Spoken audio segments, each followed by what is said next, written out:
दोस्तों, कपिल शर्मा ने शायद ये ठान लिया है कि नेटफ्लिक्स पर अपने शो में हर नया एपिसोड वो पिछले बार से भी बहुत कमज़ोर लाएंगे और बहुत ख़राब लाएंगे। चाहे कितना ही भी बड़ा स्टार उनके शो पे आ जाए, चाहे कितने ही सारी बड़ी टीम लेकर आ जाए, वो अपने शो का लेवल लगातार नीचे गिराते ही जाएंगे। अब इस बार जो उनका तीसरा सीज़न चल रहा है नेटफ्लिक्स पर, the great Indian Kapil show का, उसकी शुरुआत तो उन्होंने सलमान खान से की थी और लगा था और प्रचार भी किया था बड़े धूमधाम से कि सलमान खान आ रहे हैं।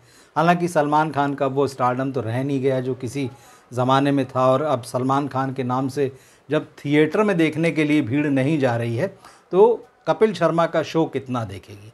तो खैर, जैसे मैंने कहा कि शुरुआत तो चलिए कम से कम नाम बड़े लेकर आते हैं, लेकर आए, मगर वहाँ भी बात नहीं बनी। और होते होते अब जब 5वां एपिसोड इसका रिलीज़ हुआ है तो यहाँ अजय देवगन को वो लेकर आए और अजय देवगन की फ़िल्म जो आनी है सन ऑफ सरदार 2, उस फिल्म का प्रमोशन यहाँ पर हुआ।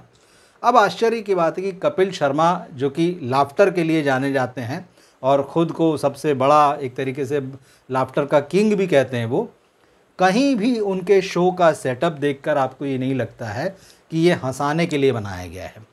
और पूरी तरह से कपिल का शो जो है धीरे धीरे सिर्फ एक इंटरव्यू फॉर्मेट में बदलता जा रहा है।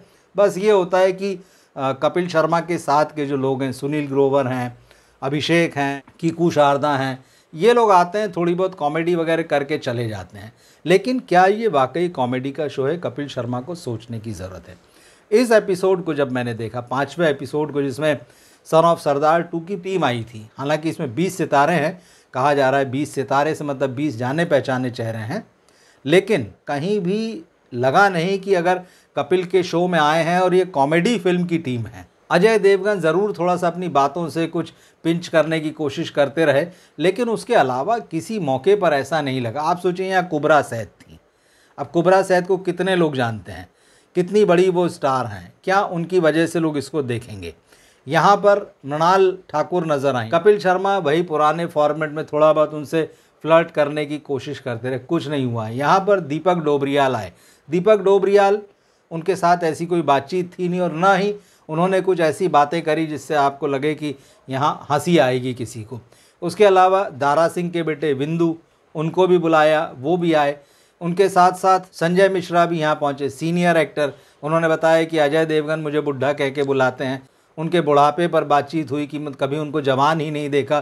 कुबरा सैद ने उनके पास बैठ के एक कमाल का जोक मारा। जब संजय मिश्रा ने कहा कि भाई मुझे सांपों से बहुत डर लगता है, तो कुबरा सैद कह रही हैं, अरे आप तो कोबरा के बाजू में बैठे। मतलब ऐसे जोक्स मारे गए जिसमें वहाँ स्टेज पर बैठे लोगों के अलावा कोई नहीं हंसेगा।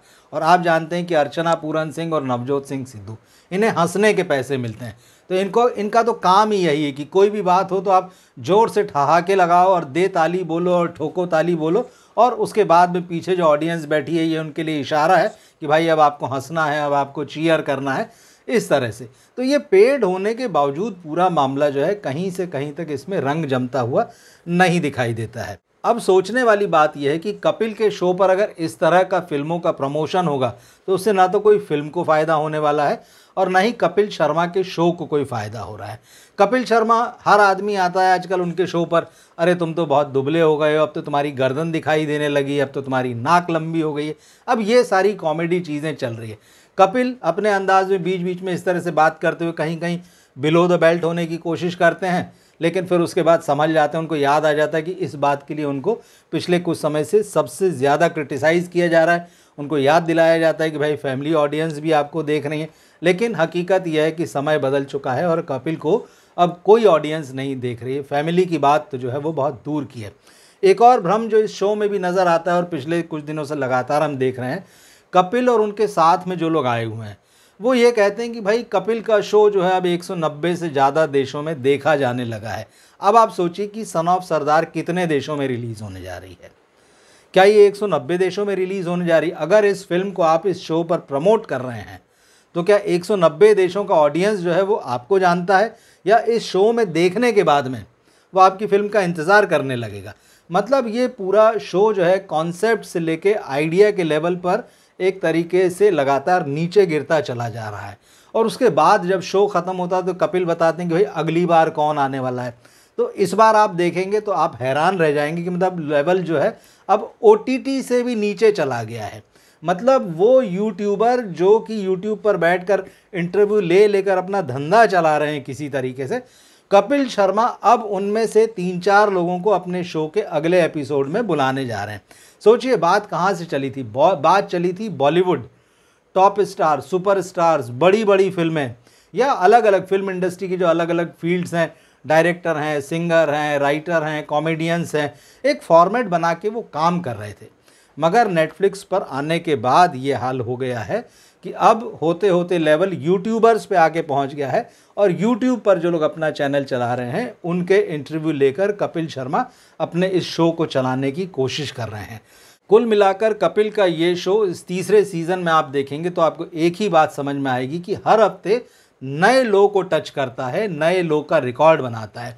और मुझे पक्का भरोसा है कि अगले हफ्ते जो ये आने वाले हैं लोग, उनके साथ में ये और नीचे चला जाएगा। और जितनी गहराई तक अब ये पहुंच चुका है उससे ये साफ हो चुका है कि कपिल शर्मा की वापसी जो है कम से कम नेटफ्लिक्स पर अब पॉसिबल नहीं। अगर उनको वापसी करनी है, दर्शकों तक वापस पहुंचना है, तो इस प्लेटफॉर्म से उन्हें अलग होना होगा, इस फॉर्मेट से उनको अलग होना होगा, नए सिरे से नए तरीके से टीम बनाकर नए कॉन्सेप्ट्स के साथ में काम करते हुए मेहनत करना होगी, तब जाके उनका कल्याण हो सकता है। वरना जैसे मैंने कहा कि अगले हफ्ते हम उनका एक और नया लो देखेंगे। अगर आपने ये एपिसोड देखा हो तो कमेंट बॉक्स में ज़रूर लिखिएगा कि क्या इस शो को देखने के बाद में आपके मन में अजय देवगन की फिल्म सन ऑफ सरदार 2 देखने की इच्छा जागती है। अगले हफ्ते तो खैर जो भी लोग आ रहे हैं उनकी बात अलग है। एक खबर कपिल शर्मा के शो की शूटिंग को लेकर आ रही है, वो भी मैं आपको यहाँ पर बताता हूँ। खबर ये आ रही है कि कपिल शर्मा अपने नेक्स्ट किसी एपिसोड के लिए राघव चड्ढा और परिणीति चोपड़ा के साथ शूट कर रहे थे। उनका शो जब शूट हो रहा था उस शो में राघव चड्ढा की मदर यानी परिणीति चोपड़ा की सास भी बैठी हुई थी। और इस शूटिंग के दौरान राघव चड्ढा की मदर की तबीयत जो है वो ख़राब होने लगी। सब लोग हड़बड़ाए और जल्दी जल्दी उनकी मदर को वहाँ से हॉस्पिटल ले जाया गया। मतलब ये शूट जो है पूरा रोक दिया गया। राघव चड्ढा भी गए, परिणीति चोपड़ा भी उनके साथ गई। तो अब देखते हैं ये शूट जो है गड़बड़ाया है, इसको लेकर अगर आगे कोई खबर आएगी तो हम उस पर बात करेंगे, या फिर आने वाले दिनों में हमको ये पता चलेगा कि क्या राघव चड्ढा और परिणीति चोपड़ा के साथ में कपिल ने पूरा एपिसोड शूट किया है, या फिर इस शो की लिस्ट में कोई नए मेहमान आने वाले हैं। वैसे यहाँ पर एक बात आप ज़रूर बता सकते हैं कि क्या कपिल के शो में आप राघव चड्ढा और परिणीति चोपड़ा को देखना चाहते हैं? क्या आपको लगता है कि वो ऐसे सेलिब्रिटी हैं जिनको कपिल के शो पर होना चाहिए और उनको साथ लेकर कपिल किसी तरह का बड़ा कॉमिक एनवायरनमेंट पैदा कर सकते हैं या अपने शो में बना सकते हैं? ज़रूर लिख कर बताइएगा। मिलते हैं फिर हम अगले वीडियो में। नमस्कार।